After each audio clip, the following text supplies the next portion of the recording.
వేద పండితులచే శుభకార్యాలు పూజలు హోమాలు జాతకాలు ఆఫీస్ పూజలు చేయించుట కొరకు పూజారీస్.com. నమస్తే గురుగారు. శుభాశీస్సులండి. పితృదోషాలు అంటారు. అవునండి. అసలు పితృదోషాలు అంటే ఏంటి, వాటి లక్షణాలు ఎలా ఉంటాయి? పితృపక్షం అనేది కూడా అంటూ ఉంటారు. అంటే అవి ఎలా ఉంటది, అప్పుడు కూడా ఎలాంటి దోషాలకి మనం ఎలాంటి పరిహారాలు చేసుకోవచ్చు? చాలా మంచి విషయం అండి, మంచి ప్రశ్న కూడా. ఎందుకంటే ఇది జన్మతః బంధం, సంబంధం. అంటే బిడ్డకి అంటే కొడుక్కి, లేదా తల్లికి బిడ్డకి, లేదా తండ్రికి కొడుక్కి ఉన్నటువంటి జన్మ సంబంధం, అవినాభావ సంబంధం.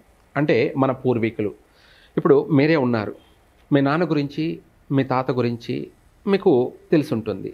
మీ వంశం ఎక్కడ స్టార్ట్ అయింది, ఏ విధంగా వచ్చింది, వాళ్ళ యొక్క నడవడిక, వాళ్ళ ప్రవర్తన, వాళ్ళ విధి విధానాలు ఎలా జరిగాయి, వాటిలో మన మన జీవన విధానాల్లో ఏమైనా తప్పు ఒప్పులు అనేటివి జరిగావా అంటే ఏంటంటే మనం వాళ్ళని చూసామా లేదా, మనల్ని వాళ్ళు చిన్నప్పుడంతా కూడా అంటే కష్టపడి వాళ్ళు కానీ ఆ పిల్లల్ని పెంచి పోషించడానికి వాళ్ళు ఎన్నో సమస్యలను, ఎన్నో కష్టాలను ఎదుర్కొని, ఎన్నో సమస్యలను ఫేస్ చేస్తూ వాళ్ళు మనం ఎలా ఉన్నా పర్వాలేదు, మన పిల్లలు సంతోషంగా ఉండాలి, నా కొడుకు బాగుండాలి, నా కూతురు బాగుండాలి, నా జీవితం అంటూ ఎటో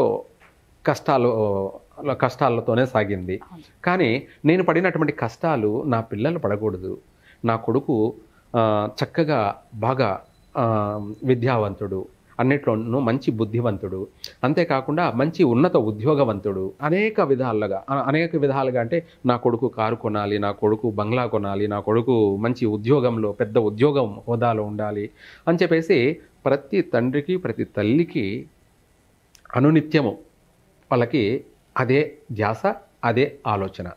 ఆ భాగంలో వాళ్ళు తినకుండా కూడా పిల్లలకి పెట్టుకుంటూ వాళ్ళని పోషించుకుంటూ వాళ్ళని వృద్ధి చేసుకుంటూ వస్తుంటారు.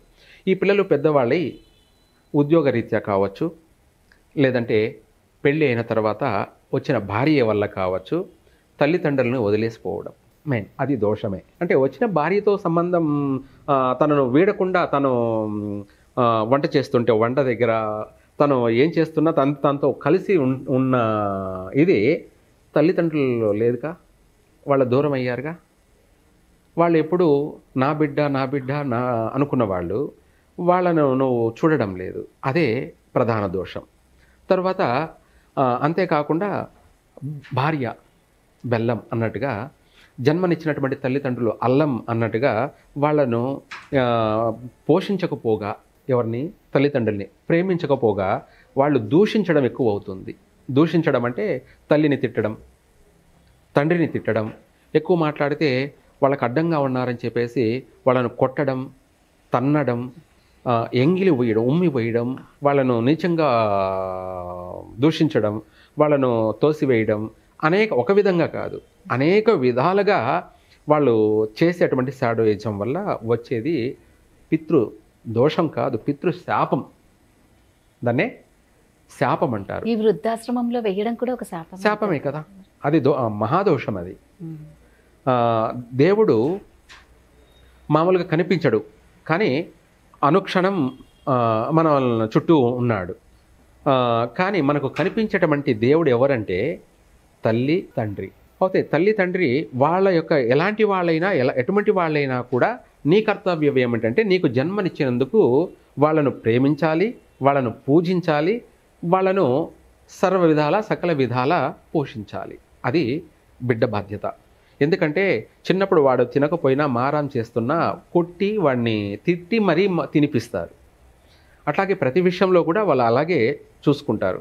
పెద్దవాడైపోయిన తర్వాత, భార్య వచ్చిన తర్వాత తల్లిదండ్రిని వీడు ఎంత దూషిస్తాడు అంటే అంత దూషిస్తాడు. అది వాళ్ళు పడే బాధ.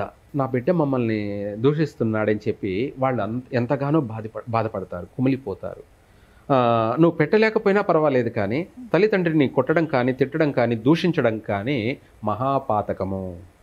అది పితృదోషం కాదు, పితృశాపం. అంతకంటే దోషానికంటే మించింది శాపం. దానివల్ల ఏమిటి మనకు కలిగేటువంటి సమస్యలంటే వాళ్ళు క్షణక్షణం బాధపడి చనిపోతారు. ఉన్నప్పుడు చూడలేకపోయినా కనీసం పోయిన తర్వాత అన్నా కూడా వాళ్లకు పెట్టడం అన్న కొంత ఉపశమనం. చాలామంది అంటుంటారు ఉన్నప్పుడు చూసుకోలేదు కానీ పోయిన తర్వాత ఏం చూస్తావురా అని అంటారు. అది నిజమే, వాస్తవమే. కానీ మనము వాళ్ళు ఉన్నప్పుడు పెట్టలేని పక్షాన మనం వాళ్ళు పోయిన తర్వాత అన్నా కూడా దాన్ని రాబోయేటువంటి భాద్రపదం అంటే వచ్చిన ఈ భాద్రపద మాసము పక్షం అంటారు. అంటే మహాలయ పక్షం, పితృపక్షం అంటే పౌర్ణమి నుంచి అమావాస్య వరకు పక్షము. పక్షము అంటే 15 రోజులు. మనము ఈ 15 రోజులు చనిపోయినటువంటి మన తల్లిదండ్రులు, మన పూర్వీకులు, మన తాతలు, ముత్తాతలు, పితృదేవత, పితామహ, ప్రపితామహ అని మూడు తరాలు అంటే బ్రహ్మ, విష్ణు, శివుడు. ఈ 3 తరాలకి సంబంధించి అంటే ప్రతి ఒక్కరూ వాళ్ళు ప్రతి ఒక్కరు కూడా 3 తరాలు పెట్టుకుంటూ వస్తుంటారు కాబట్టి మన ఆది నుంచి కూడా కంటిన్యూ అది జరుగుతూనే ఉంటుంది. అట్లాగే వాళ్ళు ఏంటంటే వాళ్ళు ఉన్నప్పుడు పెట్టలేకపోయినా వాళ్ళ పేరు మీద ఆ రోజున ఉపవాసం ఉండి నైవేద్యాలు వండి లేదా స్వయం పాకం అని ఈ నైవేద్యం కాకికి పెట్టాలి. వాళ్ళు ఉన్నప్పుడు పెట్టలేకపోయినా కూడా వాళ్ళు పోయిన తర్వాత ఆ కాకి ఆ అన్నాన్ని ముట్టిందంటే పితృశాపం అనగా పితృదోషం, మాతృదోషం ఇవన్నీ కూడా లేవు అని అర్థం. వాళ్ళు మనల్ని ప్రేమిస్తున్నారు అని అర్థం. అంటే పెట్టకపోయినా కూడా వాళ్ళు మనల్ని చనిపోయినా కూడా కలలోనైనా సరే మనల్ని ప్రేమిస్తున్నారు, మన పైన వాళ్ళ అనుగ్రహం ఉంది అని అర్థం. ఆ కాకి ముట్టలేదనుకోండి అది శాపము అని అర్థం. అంటే వాళ్ళకు పిల్లలకి వంశదోషము అని కూడా అంటారు. వంశదోషం అంటే పిల్లలు కలగకపోవడము, ఒకవేళ పుట్టిన అవయవ లోపాలు అంటే నత్యో లేదంటే కాలు లేకనో చేయి లేకనో లేదంటే కళాహీనం, వాళ్ళ యొక్క రూపము కళాహీనము, మూగవాడుగానో చెవిటివాడుగానో ఏదో ఒక అంగవైకల్యంతో పుట్టడం కానీ, వాళ్ళకు తెలివి లేకపోవడం కానీ, మతి స్థిమితం లేకపోయినటువంటి పిల్లలు పుట్టడం కానీ, అసలు అభివృద్ధి లేనటువంటి సంతానం కలగడం కానీ ఇవి ఎక్కువగా జరిగే అవకాశం ఉంటుంది. ఆర్థికపరమైనటువంటి విషయానికి పితృదోషానికి సంబంధం లేదు, కానీ వంశానికి మాత్రం దోషం అంటారు. దాన్ని వంశదోషము అంటారు. వాళ్ళ యొక్క సంతాన విషయంలో సంతానం కలగకపోవడము, పుట్టినా కూడా అవయవ లోపాలతో పుట్టడము, లేదంటే అర్ధాయుషవంతులుగా అంటే మళ్ళీ పుట్టి చనిపోవడము, ఇటువంటి చాలా బలమైనటువంటి నష్టాలు ఉంటాయన్నమాట. అందుకోసమే దానికోసమే ఈ భాద్రపద బహుళ పక్షము పౌర్ణమి తర్వాత అమావాస్య రోజు వరకు ఏ రోజైనా సరే ఎవరికి ఏ రోజు. ఎందుకు పక్షము అంటే ఈరోజు మనం చేయడానికి మన ఇంట్లో ఆడవాళ్ళు మంతయ్యి ఉంటారు, అప్పుడు చేయకూడదు. అందుకు 15 రోజులని వీటిని నిర్ణయించడం జరిగింది ఒక పక్షం అంతా కూడా. ఎందుకంటే 3 రోజులు 5 రోజులు అనేది జరిగిపోతుంది కాబట్టి అమావాస్య రోజు వరకు ఈ యొక్క మహాలయ అదే పితృ అమావాస్యకు సంబంధించి ఆ రోజు లాస్ట్ రోజు అన్నమాట.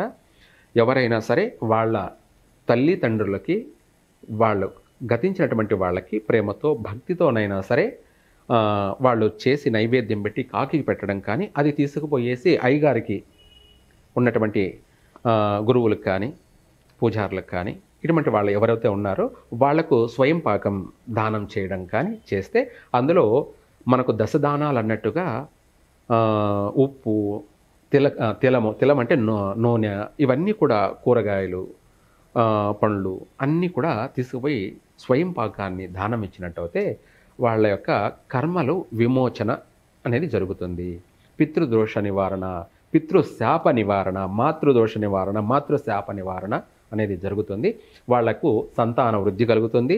వాళ్ళు చక్కగా అన్ని రంగాలలో కూడా అభివృద్ధి చెందడం జరుగుతుంది. దాన్నే పితృయోగం అని కూడా అంటారు, పితృ యొక్క అనుగ్రహము అని అంటారు. ఇప్పుడు మనకు ఎవరైనా సరే మనకు పెట్టారనుకోండి, మనకు కడుపు నిండుతుంది, మనకు వాళ్ళ పైన ప్రేమ, అభిమానం, సంతోషం కలుగుతుంది.